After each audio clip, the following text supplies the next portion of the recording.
dream of students going back Yeah. 20 years. And they just kept at it. They were consistently saying to the administration that this is something they really want, a farm on campus, an outdoor learning environment. And so a lot of people have worked together to make this happen, and it's Yeah. you know, and maybe in some ways it's maybe a good thing that it took so long, because I think we've got a really good chance to do something great here with the amount of space that the Yeah. campus allocated to us, and the resources we were able to gather, particularly from our alumni. They were just, you know, really great about wow. supporting this dream of the students. And so we have some wonderful alumni donors. The O'Donoghue family were the ones that really got us going. And so this is the O'Donoghue family, Stanford Educational Farm, and they have a farm back in New York. Oh, wow. And so it's something really important, really, you know, dear to them, and they really understood why the students were wanting this to happen. So this place is it's mainly for students. This is a giant farm for anybody to come and learn about just small-scale organic farming, and hopefully take these ideas with them wherever they may go in their future life and careers, and just incorporate that part, like just the healthy eating, sustainable food, like good sourcing. Those ideas are the main ones I want people to take away from here, and just further that way of thought throughout the world or in their futures, like I said. And hopefully by doing that, that's our small part in, you know, battling climate change and creating a better food system and not destroying the planet while we eat, you know, while we binge eat rather. So that's how I feel about this place, and the fact that I get to come here and do it, it gives me a lot of joy, because this is like a very close-knit community, but at the same time it has a lot of influence throughout, just I think throughout the world.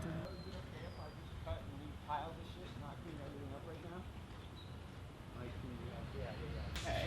We're only doing epic bouquets this week. It's the last week. Epic bouquets only.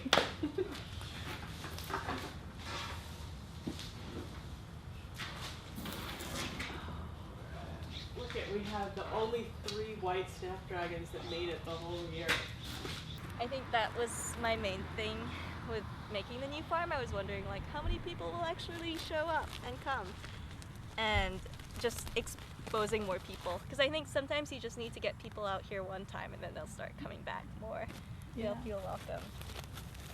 We grew 27 different types of squashes to see which ones would grow best with the least amount of water in this area. So it's not something that's going to be published in a paper, but you know, it's still research in itself. Back in the day before plastic, people would actually grow these and dry them out, and then they'd become loofahs. How long have you been keeping bees?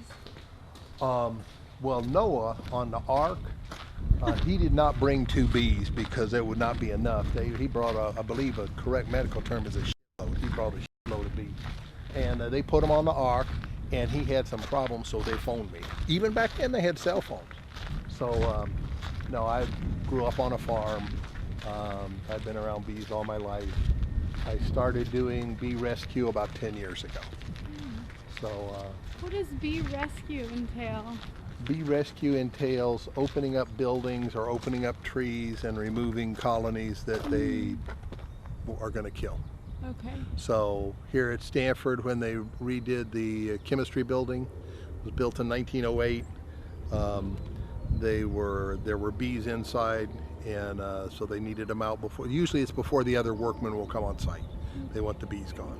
So we removed the bees, and there were some tricky things in that because you couldn't touch anything because it was a historical. So these bees were pretty well behaved yesterday.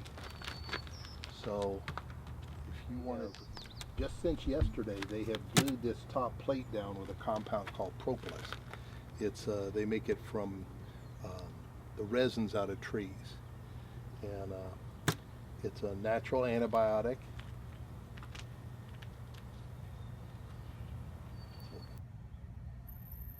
Okay.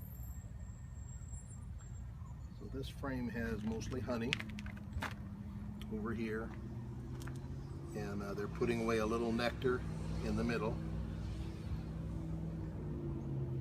This has got capped honey, and then in the middle is uncapped honey. The only reason they put the honey away is so they have something to eat during the winter. They do not make it for us.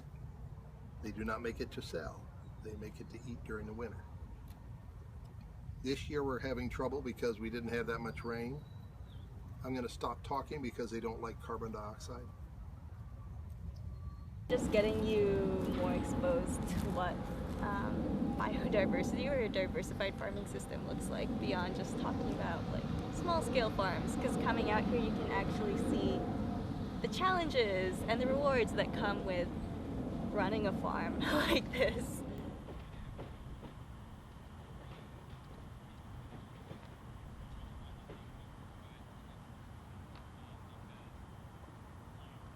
This is Katie Cramon for the Peninsula Press.